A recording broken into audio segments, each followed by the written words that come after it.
Kaya lang po kasi umupo ako eh. Hindi kaya yung powers ko. Sabi ko hello na lang. Wala ba kayong kami kumati ng nasa album?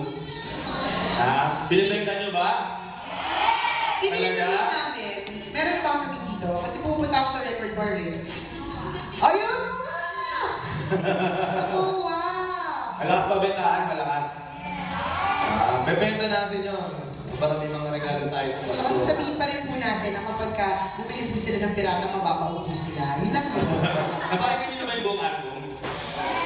Ganda diba? Kuwela diba? Saan ka ba? Pasalamatan natin. Ivory Records, thank you! Alam niyo mga kaibigan yung naranasan ng Kamanang Balasugan at Balahura. Nung una pa lamang na DJ, nasabi ng Ivory na ibigyan daw po ng album ng Kamanang. Pero hindi kami naniwala. Hindi kami naniniwala. Sabi namin, chika lang yan. Eh, kinarier. Oo.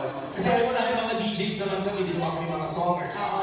Diba? Pero nagbigay ng speakers na ako record, pero sa akin. Hindi ko tinubo siya eh, di ba? Moment talaga ito, para lang gagawin yung album. Kaya kami pa yung pakilaban. And of course, kayo po eh, talaga nire-record po namin ng sandahin. Pero din sa mga kaibigan, maraming salamat sa Ivory Records sa pag-produce ng album namin. Thank you. Tambalan natin ang Happy album and hindi pa kasi kami nag-rehearse sa mga songs doon. Yung mga steps, di pa namin memorize. Magkakataan kami soon. Talaga naman, kakaririn namin ang pagkanta at pagsayaw. Mapapanood namin sa mga mall shows na pupuntahan natin, di ba? Soon po yan. Eh, kasi po, nadaan po kami masyadong ginagawa ngayon. Pagkatapos po ng board break namin, nagkakalit kami ng palay. Kaya lahat po gagawin namin para lang lumakay. Kailangan po namin. Hindi na natin may mga magsasaka. Tapos po talaga kami. Pero thank you po talaga. Yun ang mga sabi namin. At sana po ibenta natin. I-PR natin. Nakita niyo na ba yung billboard sa EDSA? Wala yung sino taga-essence na lamesa. Andito ba? Noemi. Ito record bar na essence sa lamesa. Oo, meron di ba? Tutuban. Meron tayo nagkatutuban. Uy, Ano pangalan mo ate? Ano yung Rizel? Ano na? Rizel. Benta mo ang tutuban na malakas tayo. Ang dami nakalab doon. Buong tutuban nakalab doon. Di ba? Kasi meron pumunta ako sa essence sa lamesa sa isang araw. Dumaan ako. Tapos pinatutog niya automatic. Tapos kumanan ako. Naiyak ako eh. Pero yung kanta ko sa wala, nakakaiyak talaga. Kayo ang nakikinig ng Tambalang Balasugan at Balahura every morning. Sa 90.7 Love Radio. Sila nakikinig o?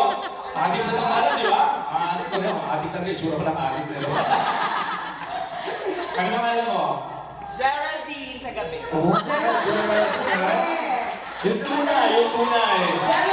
Gerald! Umaga sa gabi, Geraldine sa madaling araw. Ano? Dina. Di natutulog, rumarap pa lang. Sa level, fairness. May kamukha siya. Mayroon ako. Parang mag-tiktak yung customer yata. Dati mo kliyente sa pasay Oo. mo.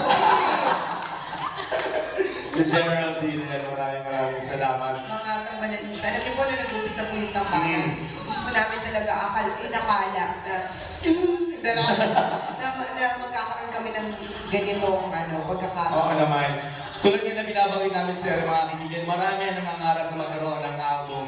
Marami ang sumasali sa iba't ibang klase ng competition para lamang magkaroon ng single, magkaroon ng kanta, magkaroon ng album, pero ang Tambalang Balasugan at Balahura, sobrang pasasalamat dahil ganun kabilis yung pangyayari na gawan kami ng album. Maraming salamat. Siguro sa akin ni Lord, dahil kung naman wala kayong mga love life, kawawa naman kayo, di ba? Siyempre, Mukha lang kami masaya-saya eh. Pagkikayain ko na lang kayo muna sa ibang aspeto. Pero thank you po talaga very much to the maximum level in advance sa ating mga upcoming pang mga sales. At sana tuloy-tuloy hanggang ilang album ba? Yeah! Alam niyo po ba nung nung pagkatapos namin mag-sign sa Ivory, sunod-sunod yung kumpanya na tumawag sa amin na gusto rin nila mag-come up ng album. Oo, kaya lang, nakapirma na tayo sa Ivory noon, di ba?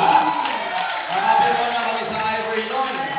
Kinukuha kami ng Universal. Meron pa. Sa Universal. Apat yun eh. Tapos, sabi pa nila, papakita yung CNN. Sabi ko, hindi. Ayoko, Ivory na kami. Hindi ko pa alam kasi that time, nag-host tayo ng show ni Chris Aquino sa MOA. Lumapit sa amin the big boss ng Universal. Hindi nyo kami hinintay. Oo. Bakit Gumano talaga si Ate Simo, si Binibining sabi na gano'n. Ano ba ba ito yung mga nag-kisa siya sa Ivory? Siyempre po. Oh, nauna eh! Isa ko! Di ba? Kasi saka, in-rear tayo ng Ivory since last year. Oh, my So, last feeling year ko pa. sa kanila yung parang, ay, oo nga, no, gawa na lang. Ito, sa creative minds mismo ng Ivory nagmula yung what if gawa natin sila ng Apple. Alright. And we owe it to them, di ba? Maraming salamat tayo ni Director. From from the brainstorming, sa paggawa ng kanta, hanggang sa recording namin, hanggang sa mabuo po yung album cover, yung mga nag-effort ng bago mabuo yung album na yun. Hanggang sa ngayon, na-meet natin sila at nasa bentahan na tayo ngayon. Hindi na natin sa Diba? Napanigurado, tutulungan tayo ng mga kaibigan natin na narito ngayon. Tulungan niyo kami, ha? At yung mga episode natin. Para halimbawa, may bibili sa inyo, di ba? Mm. Tapos may makita kayo, ganda yung itsura niya, matangkad siya na moreno, tapos sundalo yung itsura. Ah. Tapos benta niyo sa kanya, sabi mo sa kanya, maglaway ka ngayon, ex mo to, di ba? Lalaki ba to? Sino to? Si Clarence? Hindi. Sino to? Sino nag- Ikaw ulit, Chris, habang nagbebenta ako sa SM Cubao Record Bar, meron ako nakitang isang lalaki. Di nakita ko siya, talagang na-lurky ako sa kagwapuhan niya. Kaya ginawa ko, tinaas ko ng konti ang aking. Ito, nagtatrabaho to pero hindi ko lumalang eh. Sa malaking guni. Kasi Ako sila ng kamot eh. Kaya naman, kapatid ko namin yung bukas. Maraming